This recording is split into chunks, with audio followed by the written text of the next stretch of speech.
सच्चिदानंद रूपाय विशुद्धपत्यारे Hathaway तापत्रय विनाशाय श्री कृष्णाय वयं नमः। नारायणं नमस्कृत्य नरं चैव नरोत्तमं देवीं सरस्वतीं व्यासं ततो जयमुदीरयेत्। वसुदेवसुतं देवं कंसचाणूरमर्दनं देवकी परमानन्दं श्रीकृष्णं वन्दे जगद्गुरु। कृष्णाय वासुदेवाय हरे परमात्मने प्रणतक्लेशनाशाय गोविन्दाय नमो नमः। बोले बालकृष्ण भगवान की श्रीमद् भागवत महापुराण की जय। जय जय श्री राधे। आइए ये अमृत रस श्रीमद् भागवत प्रेम का सरोवर सुख का सागर, जिसमें सभी श्रोतागण भक्तजन गोता लगाने के लिए आते हैं और आनंद विभोर हो जाते हैं। ऐसा प्रेम रस अमर तत्व श्रीमद् भागवत है। मन को शुद्ध नहीं विशुद्ध कर देता है। कल आपने श्रवण किया, राजा परीक्षित श्रापित तो हो गए। ऋषि बालक ने शाप दिया, 7वें दिन तक्षक नाग डसेगा, अकाल मृत्यु हो जाएगी। राजा संध्या धारण करके गंगा किनारे बैठ गए। राजा के शाप को सुनकर बड़े बड़े ऋषि मुनि गंगा किनारे आने लगे राजा के पास। इतनी भीड़ हो गई, इतने मुनि आ गए, इतनी बड़ी सभा हो गई, बीच में राजा है, चारों तरफ ऋषि मुनि आके बैठ गए। क्योंकि अगर ऐसा राजा चला गया जो धर्मवान है, नीतिवान है, गौ ब्राह्मण की रक्षा करता है, निश्चित कलयुग आ जाएगा। इसलिए सभी महामुनि आ रहे हैं, राजा को सांत्वना दे रहे हैं, राजा से बातें कर रहे हैं। राजा सबसे एक ही बात कहते हैं, हे महामुनियों, मृत्यु तो सबको आनी है, अवश्यंभावी है, उससे कोई बच नहीं सकता। जिसने जन्म लिया है उसको मरना तो पड़ेगा। रहे न राजा बहुत चक्रवर्ती, रहेगा कोई नहीं। रहे न राजा बहुत चक्रवर्ती और रही न रानी बहुरूपवंती। बड़ी बड़ी चक्रवर्ती राजा चले गए, नहीं रहे। बड़ी बड़ी रूपवती रानी आई, चली गई, नहीं रही। रही न रानी बहुरूपवंती। और कौन चला गया? रही न वृक्षा जड़ मूल शाखा। वो वृक्ष चले गए, हजारों साल से धरती पे खड़े थे, हजारों साल से, जिनकी जड़ पाताल में चली गई थी, इतने पुराने थे। लेकिन एक दिन आंधी आई, उनको भी गिरा दिया, वो भी चले गए। रहे न वृक्षा जड़ मूल शाखा और रहे ना ब्रह्मा जिन भी दुभाखा। ब्रह्मा भी चला गया, जो वेदों का उच्चारण करने वाला, वो ब्रह्मा चला गया, सृष्टि का निर्माण करने वाला। कि रहे न ब्रह्मा जिन भी दुभाखा। राजा परीक्षित कहते हैं, महाराज जाना तो सबको पड़ेगा, लेकिन अकाल मृत्यु जो मेरी हो रही है, मुझे उसका सोच है। मेरी आत्मा मुक्त नहीं होगी। ये महामुनियों को उपाय बता दो, 7 दिन में मैं मुक्त हो जाऊं। कैसे होगा संसार से, मेरी गति कैसे होगी? इसी सोच में गंगा किनारे बैठे हैं। गंगा जैसा कोई तीर्थ नहीं है, याद रखना। संसार में गंगा जैसा कोई नहीं। गंगा ही नहीं, 3 है, 3 ऐसे हैं, उन तीनों के जैसा और कोई नहीं है। वो अकेले हैं, तीनों अकेले ही रहेंगे, जिनमें सर्वप्रथम गंगा है। गंगा जैसा कोई तीर्थ नहीं। और 2 कौन है? कि उनके जैसा भी कोई नहीं। गंगा सममन तीर्थेषु, बोलो गंगा मैया की। गंगा में चमत्कार ना होता ना तो चमत्कार तो दिखाई दिया गंगा मैया ने महाकुंभ के अंदर, कैसा चमत्कार था। सारा भारत शरण में चला गया गंगा मैया, क्यों नहीं? उसमें हमारी हस्तियां जाती हैं गंगा मैया, भाग्यशाली हैं जो शरीर समेत चले गए, गंगा स्नान कर लिया, नहीं तो हस्तियां जाती हैं वहां पर सशरीर जिंदी अवस्था में, जिंदावस्था में जो गोता लगा के आए, क्या कहना उनके भाग्य का। गंगा समम न तीर्थेषु, गंगा समम ना तीर्थेषु और ना देवो केशवात् परा। केशव कृष्ण जैसा कोई देवता नहीं हो सकता, एक कृष्ण ही अकेला ऐसा है जो इच्छा होती है वो करता है, किसी की नहीं मानता। बोलो बाल कृष्ण भगवान की। सब देवताओं में कृष्ण ही ऐसे हैं जो मन में आता है वो करते हैं, किसी की नहीं मानते, किसी से नहीं पूछते। ना देवो केशवात् परा, दो हो गए। तीसरा गायत्री आस्तो परम जप्यम, गायत्री जैसा कोई मंत्र ना तो हुआ ना कोई होगा। गायत्री आस्तो परम जप्यम ना भूतो ना भविष्यति, न कोई हुआ ना कोई होगा इन तीनों जैसा, जिनमें गंगा सर्वप्रथम है। बोलो गंगा मैया की।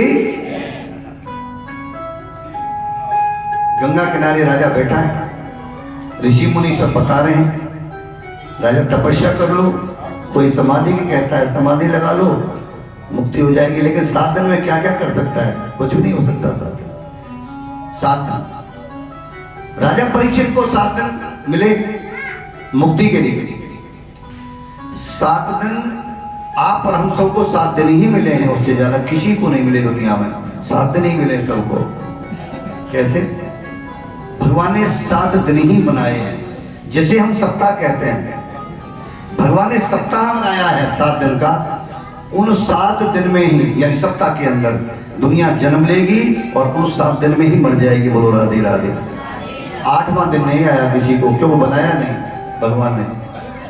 वही सप्ताह वही दिन होंगे, उनमें ही जीना होगा, जन्म लेना होगा, उनमें ही मरना होगा, इसलिए सप्ताह ही सबको मिला है।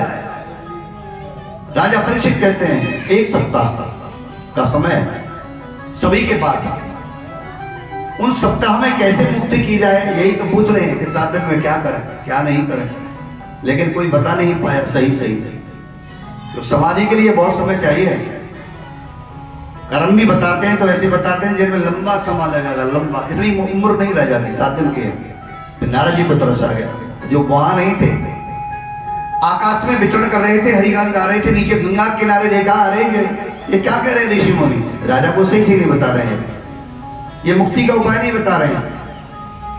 नारद को दया आ गई कि राजा की जो मुक्ति करेंगे वो ऋषि सभा के अंदर है ही नहीं, और मुझे वो लाने पड़ेंगे क्योंकि वो महामुनि यहाँ नहीं है गंगा किनारे।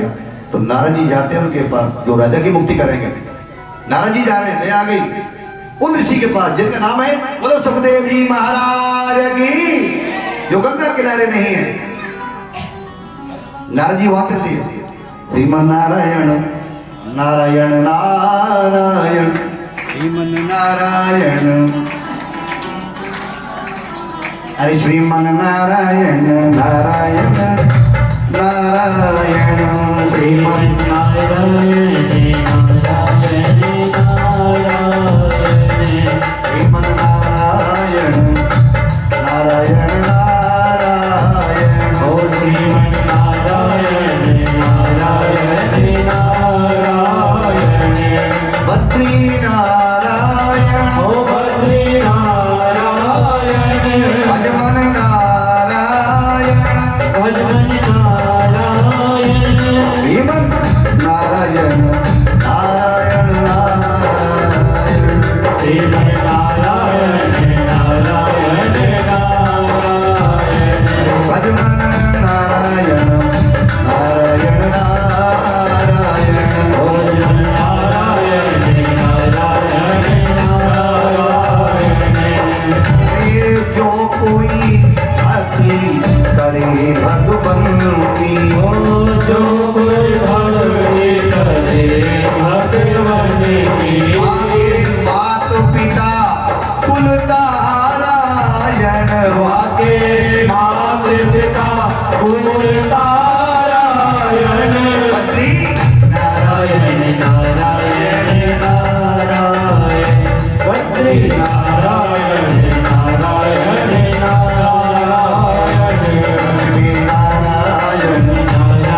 भगवान की।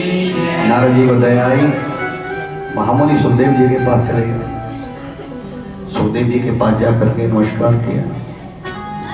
दोनों महामुनि है, दोनों ही एक दूसरे का सम्मान किया है। आइए नारद जी, बड़ी कृपा की, बहुत दिन में आए हो। क्या हाँ महाराज, कोई अति आवश्यकता आज पड़ गई, आपसे एक प्रार्थना है, स्वीकार करें तो।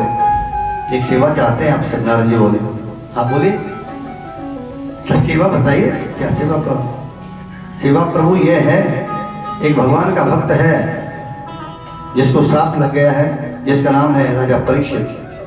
गंगा किनारे बैठा हुआ मुक्ति के लिए सोच रहा है। वहां बहुत ऋषि मुनि बैठे हैं, लेकिन कोई साधन में जो मुक्त कर दे ऐसा कोई उपाय किसी ने बताया नहीं, और आप जानते हैं। तो सुखदेव जी बोले, नारद जी आप कहते तो सत्य हैं, लेकिन मैं तो चलता रहता हूँ, बैठता नहीं हूँ कहीं। भागवत में ऐसा लिखा हुआ है कि सुखदेव वो सन्यासी हैं जो एक जगह नहीं बैठते हैं कहीं। सन्यासी का जो सच्चा लक्षण है ना, वो सुखदेव जी में है कि सच्चा सन्यासी संसार में कौन होता है वो बताया गया है। सुखदेव बता रहे हैं, मैं रुकता नहीं हूं, मैं चलते रहता हूं। दो चीजों को रुकना भी नहीं चाहिए दुनिया में, संसार में दो चीजें हैं वो जिनमें सन्यासी है, यानी बाबा जी। एक जगह नहीं बैठना चाहिए, रुकना भी नहीं चाहिए। सुखदेव जी नहीं रुकते। और दूसरा कौन है? दूसरा है जल, यानी पानी। पानी को भी नहीं रुकना चाहिए। ये दो चीजें अगर चलती रहेंगी तो निर्मल रहेंगी, स्वच्छ रहेंगी। और अगर दोनों रुक गई, यानी जल और संत, तो दाग लग जाएगा। बोलो राधे राधे। दोनों को दाग लग जाएगा, यानी पानी क्या हो जाएगा और संत क्या हो जाएगा। जरा सुनिए वाणी क्या कह रही है। बहता पानी निर्मला और पड़ा गांधला होए। पानी बहता रहेगा, निर्मल बना रहेगा। बहता पानी निर्मला और पड़ा गांधला होए। साधु तो रमता भला, साधु तो रमता भला, और दाग न लागे कोई। साधु अगर चलता रहेगा तो दाग नहीं लगेगा, पानी अगर बहता रहेगा तो गंदा नहीं होगा, निर्मल रहेगा। ये है इन दो चीजों का लक्षण दुनिया के अंदर चलते हैं। सुखदेव रुकते हैं। बताया उनको, जाऊंगा तो बैठना पड़ेगा 7 दिन। सुखदेव कहते बैठना पड़ेगा 7 दिन। और वो तो भीख मांगते हैं ना, सुखदेव बाबा भिक्षा मांगते हैं। तो भागवत में ऐसा वर्णन किया हुआ है कि किसी के दरवाजे पर उतना रुकते हैं, कितनी देर भीख मांगने के लिए। जितनी देर में गौ का दूध निकालते हैं ना, जितनी देर में, उतनी देर किसी के दरवाजे पर सुखदेव जी खड़े रहेंगे भीख मांगने के लिए। अगर ज्यादा समय लगा दिया भीख देने में उनको, तो चले जाएंगे, अगले दरवाजे पर चले जाएंगे, खड़े नहीं होंगे। कितना अच्छा लक्षण होता है सन्यासी का कि भिक्षा मांगो तो ज्यादा देर खड़े मत हो किसी के दरवाजे पर। नहीं मिली, आगे चलो। वो सुखदेव है। बोलो सुखदेव जी महाराज की। लेकिन किसी की मुक्ति करने के लिए बाबा ने स्वीकार कर लिया। सुखदेव जी ने, चलो नारद जी आप कहते हैं तो हरि चर्चा करने के लिए हम चले ही जाएंगे और बैठ जाएंगे गंगा किनारे। भागवत कहती है जब सुखदेव चले हैं तो उनकी उम्र कितनी थी उस समय? 16 वर्ष के थे। 16 वर्ष के, आहा, यानी बाल व्यास है सुखदेव, बहुत कम उम्र के हैं, 16 वर्ष है, बालक हैं, लेकिन बहुत सुंदर है। कैसा श्रृंगार है सुखदेव जी का भागवत में? लंबी जटाएं हैं, और जटा भी जब बांध लेते हैं ना तो ऐसा लगता है जैसे शंकर भगवान की जटाएं। बहुत सुंदर है। भस्म रमाते हैं, कौपीन पहनते हैं, सन्यासी हैं। चरण पादुका यज्ञोपवीत धारण करके, बाबा खड़ाऊ पहन करके, और बाबा कमंडल लेकर के सुखदेव चलते हैं ना, तो देवता जो है ना फूल बरसाते हैं। देवों की स्त्रियां बलिहारी जाती हैं भगवान का दर्शन करने के लिए। सुखदेव जी का इतने सुंदर है वो सुखदेव बाबा। और जब वो चले, भागवत कहती है जब चले हैं वहां से राजा परीक्षित की मुक्ति के लिए, तो वर्णन करती है भागवत कितने प्यारे लगे। तत्राभवत् भगवान व्यास पुत्र। कौन है सुखदेव? भगवान के पुत्र हैं। वेद व्यास जी महाराज भगवान, उन भगवान के पुत्र हैं वो सुखदेव, तो क्यों नहीं प्यारे होंगे। तत्राभवत् भगवान व्यास पुत्रो यदृच्छियागावट मानोपेक्षा। अलक्षंगो निजलावतुष्टो अवृतस्य वाले अवधूत भीषा। अवधूत भीष है, सन्यासी है, कोई लोभ नहीं, अपनी इच्छा नहीं करते, कुछ नहीं चाहिए। सुखदेव जी को कुछ नहीं चाहिए, औरों का भला चाहिए। हे भगवान सब सुखी रहे, ये सुखदेव कामना करते हैं, अपनी इच्छा नहीं करते।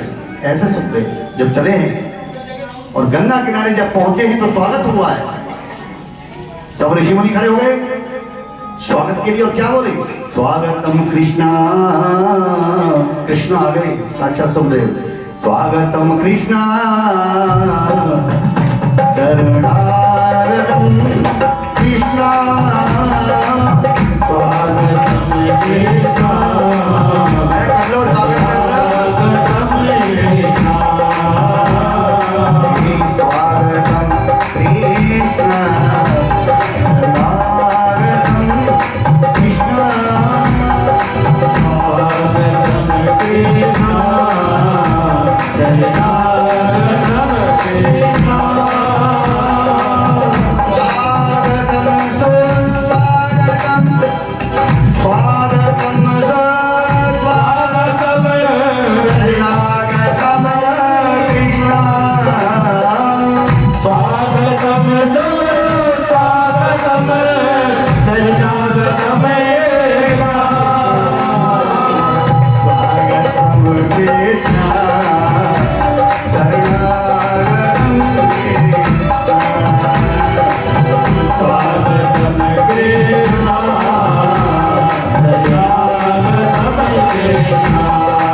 बाकी बिहारी यहाँ आए हैं, बाकी बिहारी सब मिले स्वागत करो। आए हैं बाकी बिहारी सब मिले स्वागत करो। स्वागत करो सब स्वागत करो। स्वागत करो सब स्वागत करो। स्वागत करो सब स्वागत करो। स्वागत करो सभी स्वागत करो। घर में वो तेरे घर में है भागवत पधारी, तेरे घर में है भागवत पधारी, ये सब मेरे स्वागत करो। तेरे घर में भागवत पधारी, सब मेरे स्वागत करो। घर में है भागवत पधारी, सब मेरे स्वागत करो।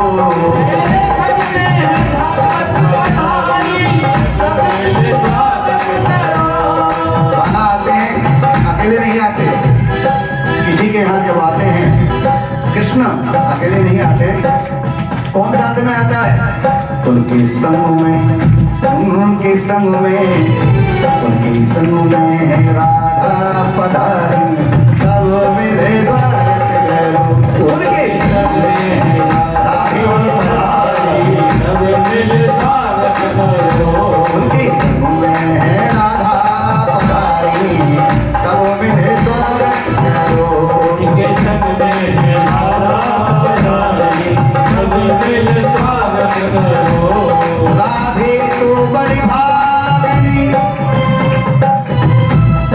तेरे कौन तपस्या की है?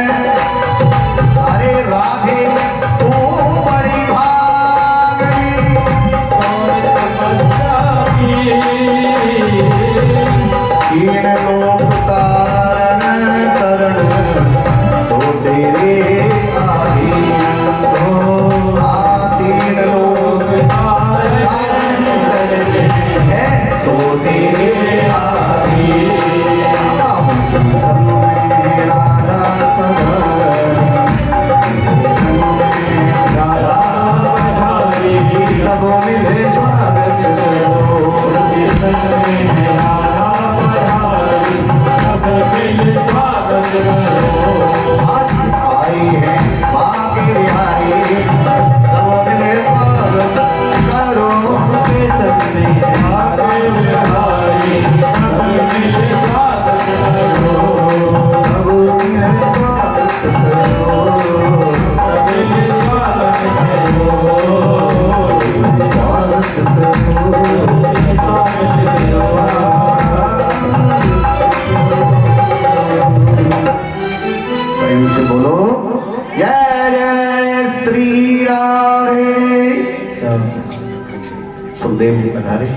गंगा किनारे इतनी आभा, इतना प्रकाश 16 वर्षीय बालक में, सन्यासी के अंदर, कि सारा जो अंधकार था ना गंगा किनारे, अंधकार ऐसे चला गया, प्रकाश ही प्रकाश हो गया गंगा किनारे, जैसे सूर्य आ गए हो। सूर्य भगवान आकाश से आ गए हो गंगा किनारे। कितना प्रकाश! ऋषि मुनि खड़े हो गए सब। पहले तो यही समझा था कि सूर्य भगवान आ गए, प्रकाश ही प्रकाश हो गए, लेकिन नजदीक जाके देखा तो सुखदेव जी हैं। सबने जय जयकार करी। 16 वर्षीय सुखदेव जी की हाथ जोड़ करके सब उनके लिए वंदन कर रहे हैं, नमन कर रहे हैं। तात्पर्य ये हुआ कि उम्र से कोई बड़ा छोटा नहीं होता। जिसमें ज्ञान होता है ना, वो बालक ही क्यों न हो। जैसे सुखदेव जी हैं, ज्ञान में सबसे बड़े हैं। ज्ञान में हजारों साल के ऋषि मुनि हाथ जोड़ के खड़े हो गए, उनके ज्ञान किया गया। पूजा ज्ञान की हो रही है, उम्र की नहीं हो रही है। उम्र से तो वो बालक है, ज्ञान में सबसे श्रेष्ठ है। उनके ज्ञान के लिए सबने नमस्कार किया, ज्ञान के लिए सबने स्वागत किया। आ गए महाराज, आ गए सुखदेव जी, आ गए। राजा चिंता न कर, अब तेरा आनंद हो जाएगा। सबको पता लग गया। ऐसा प्रकाश। राजा परीक्षित भी चरणों में गिर पड़े, साष्टांग दंडवत कर दिया। शरणागत हो जाने पर कृपा हो जाती है।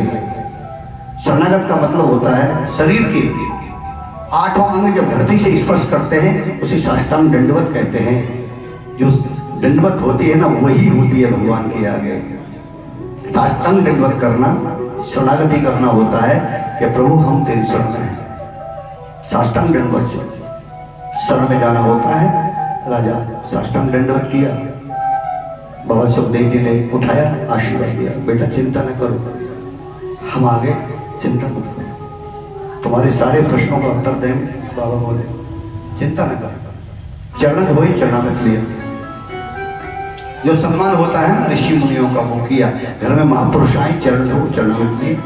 राजा अब कोई चिंता नहीं, आनंद होगा।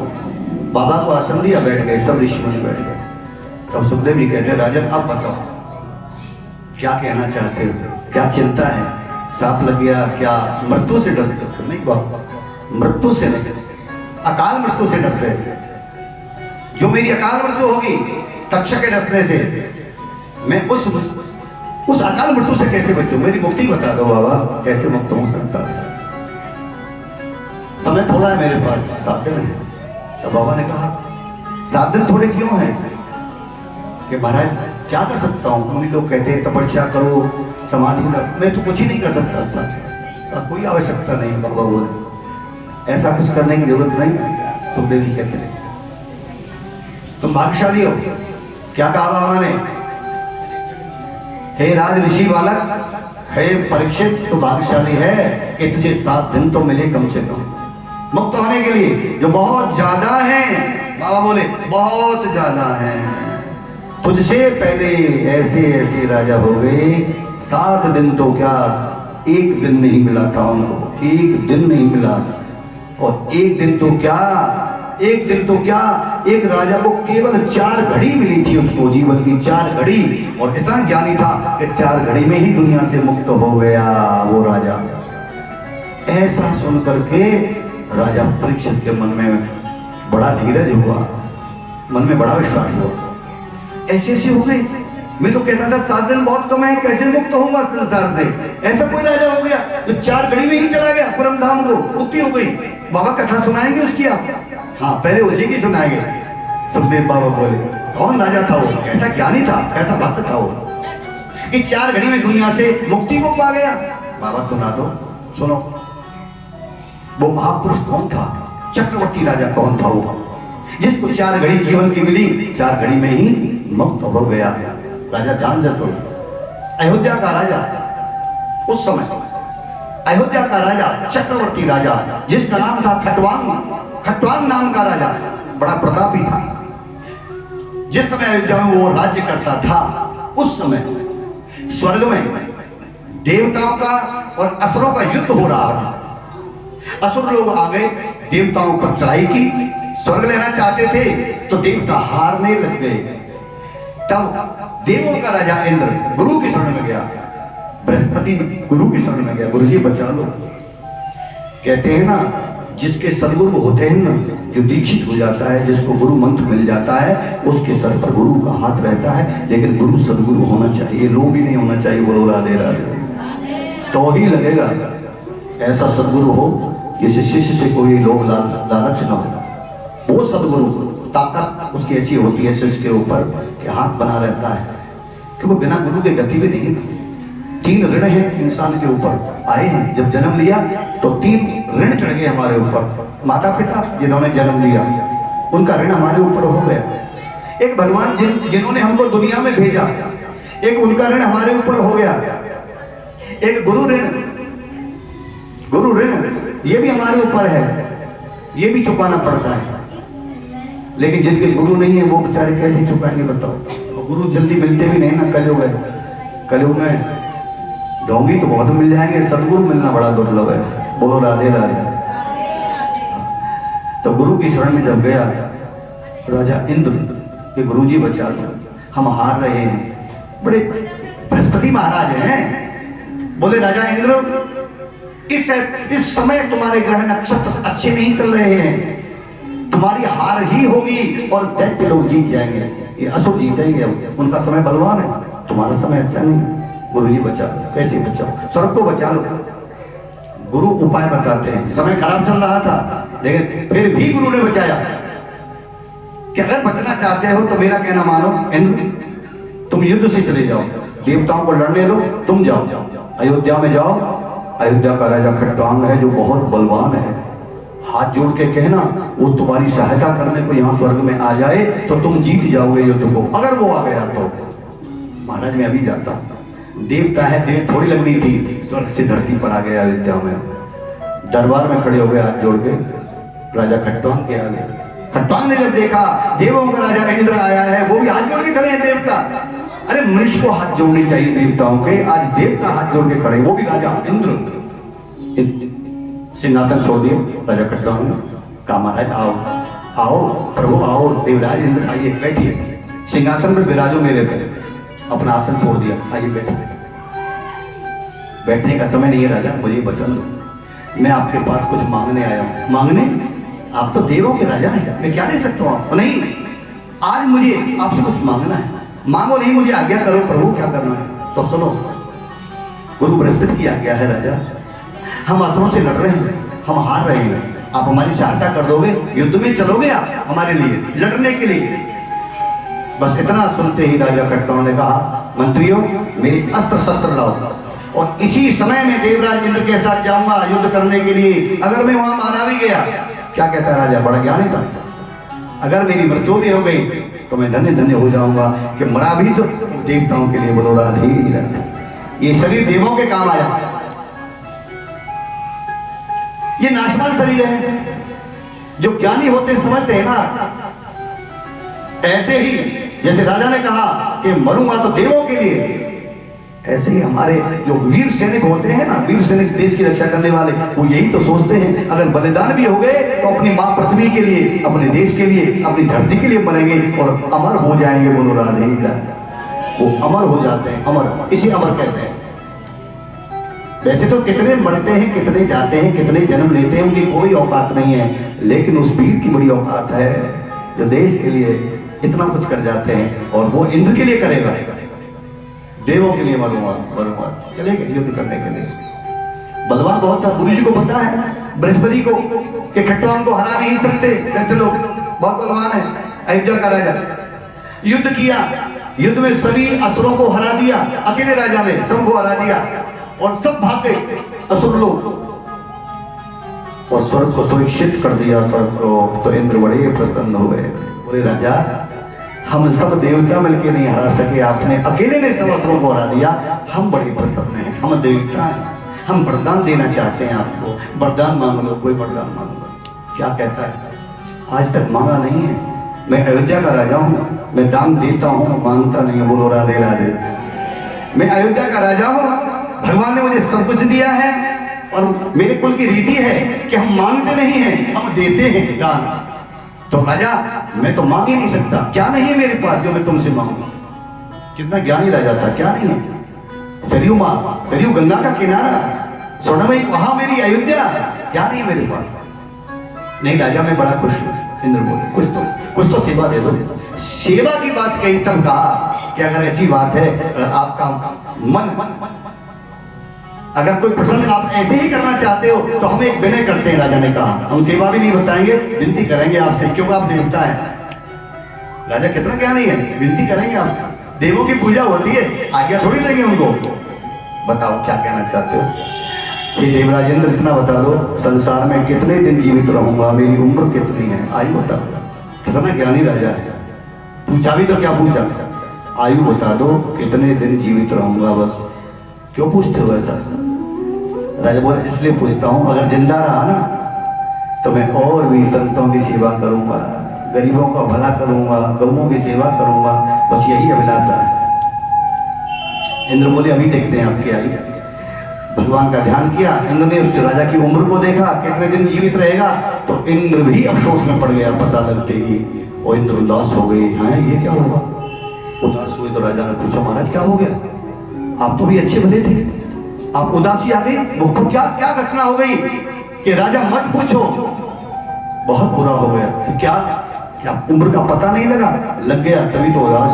बताओ तो। राजा 4 घड़ी जिएगा, मरने वाला है।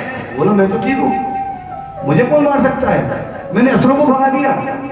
4 घड़ी जिएगा। इंद्र बोला 4 घड़ी का मेहमान है, इन 4 घड़ी में तू ये बता दे। इंद्र बोले कि तू यहाँ स्वर्ग में मरना चाहता है, यानी यहाँ जो आते हैं आत्मा आती है, शरीर नहीं आते। वो भी आत्मा कौन सी, जो पुण्य कर्म करती है वो स्वर्ग में आती है, बाकी सब नरक में जाते हैं। और तू ऐसा राजा है कि मिट्टी का शरीर भी तेरा यही है, तेरी आत्मा भी यही है। अगर तू चाहे तो इसी रूप में हम तुझे अपने साथ रख सकते हैं, शरीर के सहित रह सकते हो। राजा बड़ा ज्ञानी है। नहीं बिल्कुल नहीं, ये शरीर यहाँ का नहीं है। राजा ने कहा यहाँ का नहीं है, ये स्वर्ग है, ये मिट्टी अयोध्या की है। राजा बोला ये मिट्टी मेरी ना, मेरा शरीर अयोध्या का है, और अयोध्या मेरी जन्मभूमि है, और जन्मभूमि मुझे प्राणों से ज्यादा प्यारी है। राम ने भी कहा है वाल्मीकि रामायण में, जननी जन्मभूमस्य स्वर्गादपि गर्षि। राम भी कहते थे जननी मुझे, मेरी जो भूमि है अयोध्या प्राणों से ज्यादा प्यारी है। ऐसी राजा कहता है जल्दी से जल्दी मुझे अयोध्या पहुंचा दो, जल्दी पहुंचाओ, क्योंकि मैं मरने वाला हूं। 4 घड़ी थी, 2 घड़ी में सरयू किनारे इंद्र ने उस खट्वांग राजा को सरयू किनारे बैठा दिया। 4 मिली थी, 4 घड़ी 2 में वहां पहुंचा दिया। 2 और रह गई अभी जीने के लिए, 2 घड़ी और है। बची हुई 2 घड़ियों में उस राजा ने, जो अयोध्या का राजा बड़ा ज्ञानी है, बड़ा बलवान है, अपने पुत्रों से कहा राज संभालो। सन्यासी बन गया 2 घड़ी में।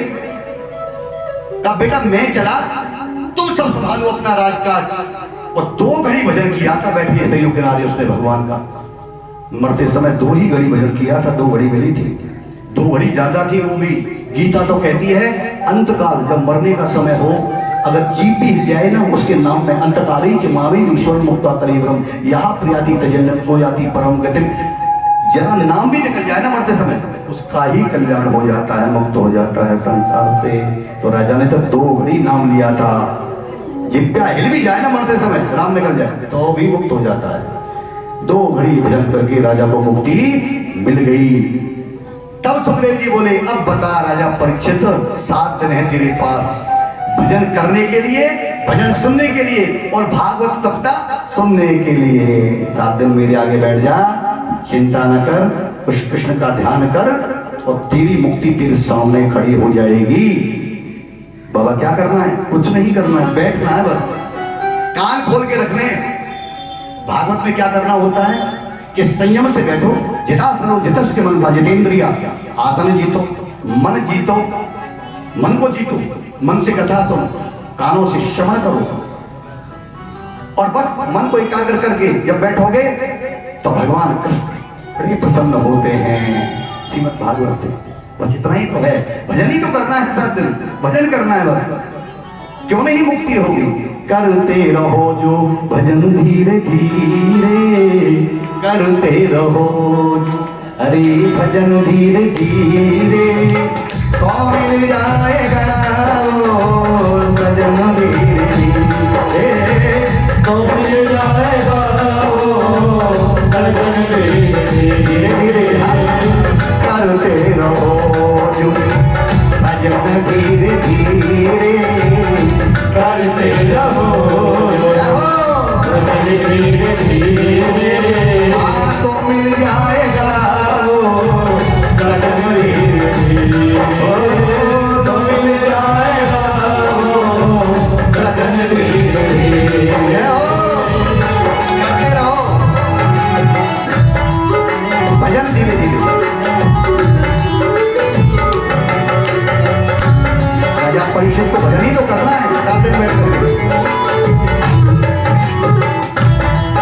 अरे वो आनंद ले लो लेना है तो आ जाओ नहीं तो घर में सो जाओ राधे राधे अरे वो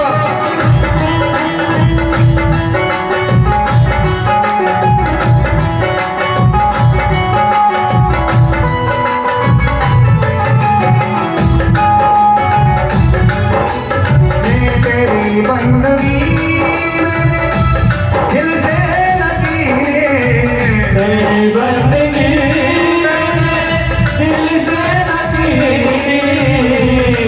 तेरी बंदगी मैंने दिल से न की तेरी बंदगी मैंने दिल से न की तेरी राह पे मैंने नजरें नहीं दी तेरी राह पे मैंने नजरें नहीं की प्रेम आंसुओं से ये मन सींच लेना आंसुओं से मन सींच लेना तो मिल जाएगा वो चमन धीरे धीरे मिल जाएगा वो चमन धीरे धीरे आप करते रहो जो भजन धीरे धीरे करते रहो जो भजन धीरे धीरे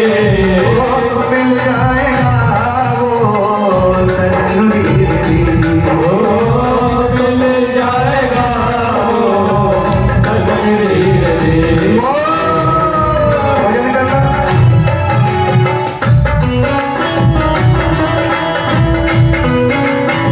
राधे